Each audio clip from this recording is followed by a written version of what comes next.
فرمائے گا۔ دنیا کے تمام دیکھنے والوں کو یعنی فرش والوں کو اور عرش والوں کو میری جانب سے، میرے تمام اسکالرز کی جانب سے، 92 نیوز کی جانب سے رسول کریم صلی اللہ علیہ وآلہ وسلم کے انتہائی پیارے چچا جان جناب سیدنا ابو طالب علیہ السلام کی ولادت کے اس خوبصورت سے موقع کی دل کی گہرائیوں سے مبارکباد پیش کرتا ہوں۔ یعنی ناظرین، آج اس عظیم ترین بارگاہ میں مل کر ہدیہ عقیدت پیش کرتے ہیں جو محبت کی کان ہے، جو نبی کریم کا مان ہے، جو وفاؤں کی پہچان ہے، جو قبیلہ بنو ہاشم کی شان ہے، جو انتخاب الہی ہیں، جو مصطفیٰ کریم کے شیدائی ہیں، جن کی نسلوں کی نسلیں سرور دو عالم صلی اللہ علیہ وآلہ وسلم کی فدائی ہیں، جو ام رسول ہیں، جو محافظ رسول ہیں، جو ناصر رسول ہیں، جو نعت خوان رسول ہیں، جو نخا خوان رسول ہیں، جو وکیل رسول ہیں، جو سسر بطول ہیں۔ عقیدتیں تھیں جن کی بے شمار، کرتے تھے جو اپنے بھتیجے سے بے انتہا پیار، جو عظمتوں اور رفعتوں کی ان بلندیوں پر فائز ہیں کہ ایک ہی وقت میں محبوب خدا بھی ہیں اور محبوب خدا بھی ہیں، جن کو یہ عظیم ترین شرف ملا کہ ساری کائنات رسالت و نبوت کے حصار میں ہے، اور رسالت و نبوت آپ علیہ السلام کے حصار میں رہی۔ یوں کہیں کہ وہ ڈھالے کائنات ہیں، جس طرح حبیب کریم صلی اللہ علیہ وآلہ وسلم ساری کائنات انسانی میں سے اللہ کا انتخاب ہے، ایسے ہی حضور نبی کریم صلی اللہ علیہ وآلہ وسلم کی حفاظت، خدمت، کفالت اور اظہار نبوت کے بعد شب و روز نبی کریم صلی اللہ علیہ وآلہ وسلم کی ذات والا شان کے پہرےدار بن کر اور کائنات کی سب سے عظیم ترین امانت کے امین بن کر، خدمت گزار بن کر، مصطفیٰ جان رحمت کی حفاظت سے ایک لحظے کے لیے غافل نہ ہو کر مالک کائنات کی طرف سے اپنی ڈیوٹی کو مکمل کرنے والے جناب ابو طالب علیہ السلام ہیں۔ ناظرین کرام، رفعت اور مقام کو دیکھیے کہ سب سے پہلے جو گھر مرکز توحید بنا وہ دار ابی طالب ہے، دسترخوان جن کا پہلے سجا وہ دار ابی طالب ہے، نبی کے لیے جو دار الامان بنا وہ دار ابی طالب ہے، محبتوں کی جو آماج گاہ بنا وہ دار ابی طالب ہے، مصطفیٰ جس گھر میں چلا پھرا کرتے تھے وہ دار ابی طالب ہے، محبوب خدا جس گھر میں رہا کرتے تھے وہ دار ابی طالب ہے، رحمتوں کی جہاں برستی تھی برکھا وہ دار ابی طالب ہے، برکتوں کا اور رحمتوں کا نزول ہوتا تھا جہاں وہ دار ابی طالب ہے، اللہ کی جس گھر میں تھی خاص عطا وہ دار ابی طالب ہے، ماں کی مامتا بھی میسر تھی جہاں وہ دار ابی طالب ہے، بھائیوں کا پیار بھی ملا تھا وہاں وہ دار ابی طالب ہے، نبی کو پہلے کھلانے کا اہتمام ہوتا تھا جہاں وہ دار ابی طالب ہے۔ ناظرین کرام، 42 برس خدمت نبی میں گزرے، یہ کہہ دینا آسان ہے، نبی کی بارگاہ میں گزرا ہوا ایک لمحہ بھی ذیشان ہے۔ 42 برس جن کو یہ اعلیٰ ترین اعزاز نصیب ہوا، محافظت رسول کا جن کو یہ اعزاز نصیب ہوا، وہ شیخ بطحا، وہ سید العرب، وہ مومن قریش، روب و دبدبے سے جن کے ڈرتے تھے قریش، گھر جن کا تھا آرام گاہ محبوب خدا، تھی اللہ کی طرف سے جن کو خاص عطا، گھر جن کا ملائکہ کی راہ گزر بنا، جنہوں انس و ملائکہ کی عقیدتوں کا در بنا، 9 سال کی عمر تھی، بھتیجے کی نبوت سے جو آگاہ ہو گئے تھے، مراتب سن کر جو جانے عالم کے بس ان پر فدا ہو گئے تھے، کیا خوب اظہار قحط سالی میں بھی اپنے عقیدے کا، بادلوں نے می برسایا ہے رخ انور کو دیکھ کر بھتیجے کا، اللہ رے وہ شان ابو طالب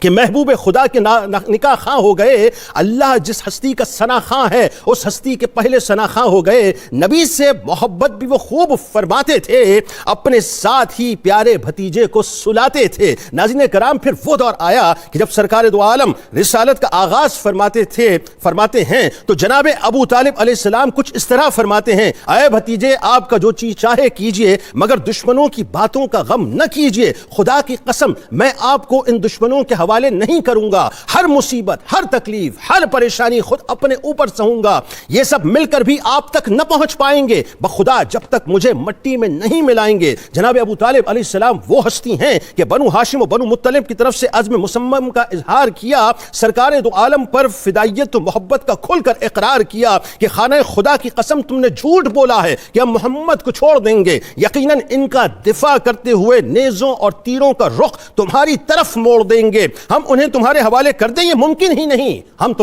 ہم انہیں تمہارے حوالے کر دیں یہ ممکن ہی نہیں، جیتے جی ہمارے یہ ہو جائے ایسا ممکن ہی نہیں، اس سے بیشتر کہ ہمارے لاشیں ان کے ارد گرد آلود پڑے ہوں اور ہم اپنے بچوں اور اپنی بیویوں کو بھی فراموش کر چکے ہوں۔ یہ وہ جوان مرد ہیں جن کی پناہ آل ہاشم کا ایک ایک مفلس لیتا ہے، پس وہ جب ان کے پاس پہنچ جاتے ہیں تو وہ رحم و کرم کی بارش برسا دیتا ہے۔ ناظرین کرام، جناب ابو طالب علیہ السلام اپنے گھر بار، پرامن زندگی، سب کچھ حبیب خدا پر قربان کر گئے، پیار کی، الفت کی، عیسیٰ انکسار و قربانی کی عجیب داستان رقم کر گئے. شیبی ابی طالب میں درختوں کے پتے اور گھاس کھا کر جان بچاتے رہے, بستر رسول پر اولادوں کو سلا کر محبوب خدا کی جان بچاتے رہے. بھوک پیاس سے جن کے بدن پر سوکھی کھجوروں کی طرح چھریاں پڑ گئیں, ہیبت و جلالت سے جن کی مگر کفار کی نسلیں ڈر گئیں. رہتی دنیا تک فرشیوں اور عرشیوں کے لیے جو قابل احترام ہے, رہتی دنیا تک فرشیوں اور عرشیوں کے لیے جو قابل احترام ہے ہماری عقیدتوں میں, وہ جناب ابو طالب علیہ السلام ہے کہ نظر محبوب خدا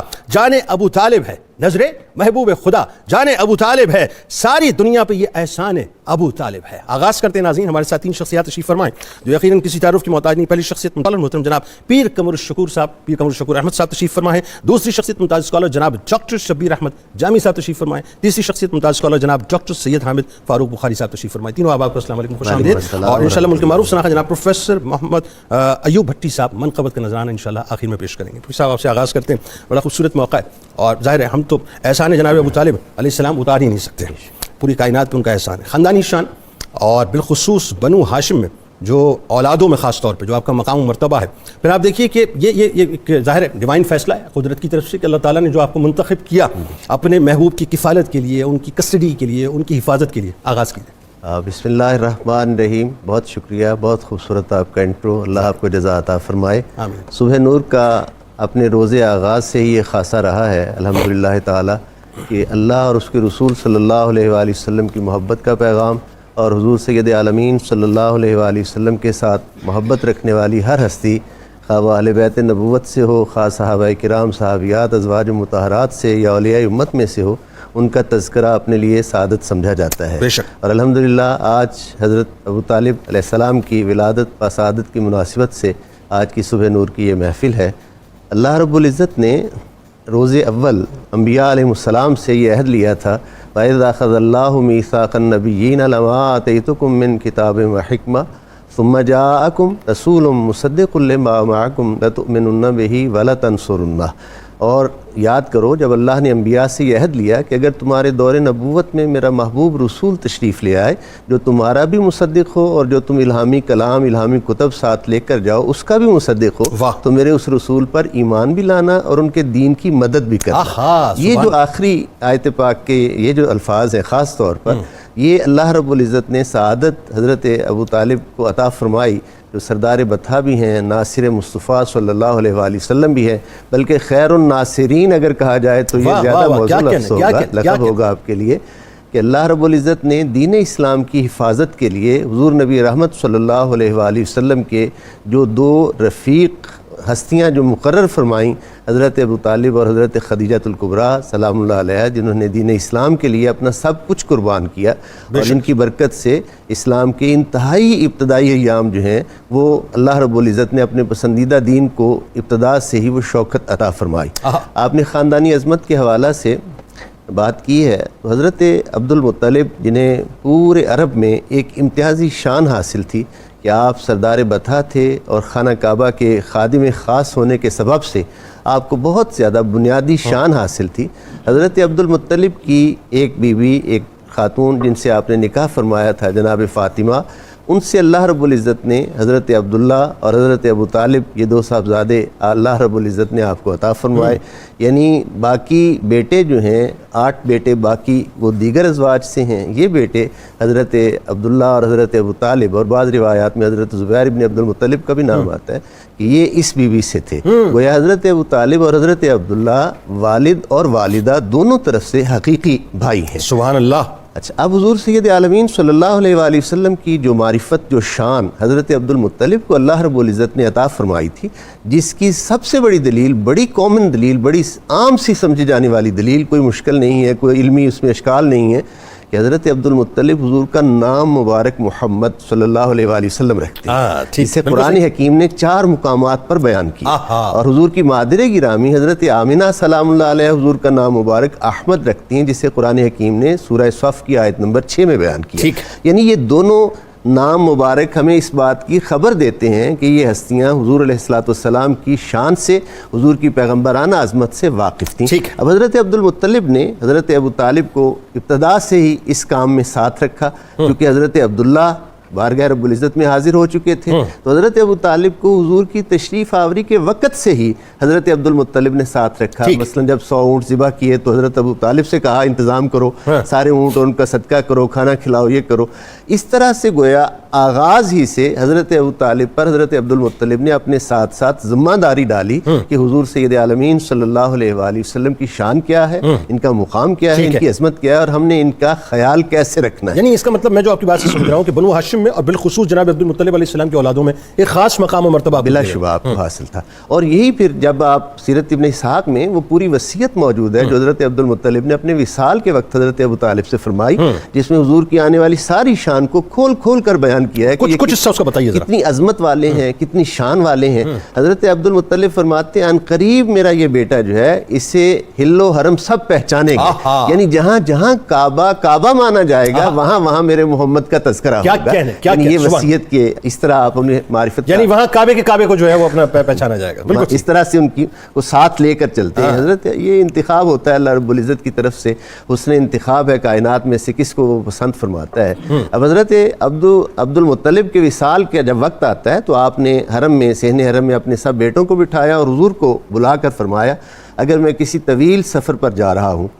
آپ کو ساتھ نہ لے جا سکتا ہوں، تو پھر آپ بتائیے کہ آپ اپنے ان چچاؤں میں سے کس کے پاس رہنا پسند کریں۔ ادھر قرآن حکیم سورۃ الدعا یہ کہہ رہی ہے الم یجد کا یتیما فآویٰ، اور ادھر حضور حضرت عبد المطلب کی آغوش سے اٹھ کر آغوش حضرت ابو طالب میں تشریف لے جاتے ہیں۔ بچپن ہے اس گویا 8 سال کی عمر ہے، گویا انتخاب پروردگار بھی ہے، انتخاب خدا بھی ہے آغوش ابو طالب، اور انتخاب مصطفیٰ بھی صلی اللہ علیہ وسلم۔ سبحان اللہ سبحان اللہ۔ بات آگے بڑھاتے ہیں ڈاکٹر صاحب، یہ بتائیے اب ظاہر ابتدائی گفتگو تو ہوئی اور جو مقام مرتبہ اور جو اسٹریچر اس معاشرے میں پھر بنو ہاشم میں اور خاص طور پر جناب عبد المطلب علیہ السلام کی اولادوں میں آپ کا تھا، اور پھر سب سے بڑی بات یہ کہ نگاہ مصطفیٰ صلی اللہ علیہ وسلم کا جو بلکہ قلب مصطفیٰ صلی اللہ علیہ وسلم کا ایک خاص میلان جناب ابو طالب علیہ السلام کی طرف تھا۔ آپ کی جو شخصیت ہے وہ بڑی اس کا اپنا ایک روب، ایک دبدبہ، ایک جلال، ایک وقار اس معاشرے کے اندر، وہ بتائیے۔ اور پھر جو کردار آپ کا خاص طور پہ اور عرب کے معاشرے میں آپ علیہ السلام کو جو مقام اور مرتبہ دیا جاتا تھا۔ بسم اللہ الرحمن الرحیم۔ بنیادی طور پر بڑی خوبصورت باتیں بنی ہاشم اور بنی عبد المطلب کی عظمت کے حوالے سے ہو رہی ہیں، تو حضرت سیدنا ابو طالب علیہ السلام کا تذکرہ اور آپ کی شخصیات کی اگر خوبیوں کو چیک کیا جائے جو شخصیت وار سے بڑی نمایاں تھیں،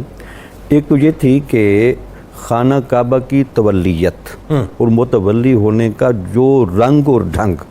حضرت عبد المطلب علیہ السلام نے بنایا تھا، اس رنگ اور ڈھنگ کو اسی طرح قائم رکھ کے دکھانا، یہ آپ کا بڑا ترا امتیاز تھا۔ واہ، یعنی منتقل آپ کے پاس ہوا، منتقل آپ کے پاس، اور آپ نے پھر اس کو اسی رنگ کے ساتھ آگے چلایا۔ واہ۔ تیسرا، اس خاندان کی جو سب سے بڑی خوبی ہمارے محققین اور صوفیاء نے لکھی ہے، یہ ہمیشہ افراد فطرت سلیمہ پر رہے گا۔ فطرت سلیمہ بنیادی طور پر وہ ایک ایسا جوہر ہوتی ہے جس میں حق چھپا ہوا بھی ہو تو نظر آ جاتا ہے۔ واہ، ظاہر حق تو ویسے ہی نظر آتا تھا، لیکن چھپا ہوا حق بھی نظر آتا تھا۔ اس لیے حضور نبی اکرم صلی اللہ علیہ وسلم کے ساتھ آپ کے بعد کے جتنے بھی معاملات ہیں اس میں آپ کو یہ ایک گہرا ادراک ملے گا کہ آپ کے لاشعور میں اور سلامت فطرت کی وجہ سے یہ کلیرٹی آ گئی تھی کہ یہ ایک منفرد صاحبزادہ ہے ہمارا، اور یہ ہدایت کا پیکر ہے، اور یہ چمکنے والا ستارہ ہے جس کی وجہ سے اس کی کامل شہرت ہوگی۔ کیا اس میں کوئی شک نہیں کہ قدرت الہیہ کا ایک اپنا نظام بھی ہوتا ہے، اور یہ سفر کبھی ظہور میں اور کبھی اخفاء میں چلتا رہتا ہے، لیکن حضرت ابو طالب کا کمال یہ ہے کہ آپ ان تمام چیزوں کو جس گہری بصیرت کے ساتھ اور بصارت کے ساتھ چیک کر رہے تھے، یہ آپ کا ہی ترا امتیاز تھا۔ یعنی آپ کے ساتھ لاڈ کی، آپ کے ساتھ پیار کی، آپ کے ساتھ وفا کی، اور آپ کے ساتھ حفاظت کی جو داستان آپ نے مرتب کی ہے، یہ شاید ہادیان عالم ایک انوکھا رنگ رکھتی ہے۔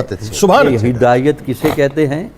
ہادی کون ہوتا ہے، اس ہادی کی حفاظت کیسے کرنی چاہیے، اور اس کو ایک شباب تک پہنچانے میں وہ کون سے سٹیپس رکھنے چاہیے، اور اس سارے پلان کو مخفی بھی رکھنا چاہیے۔ کیا کہنا؟ یعنی آپ میں اخفاء بھی تھا،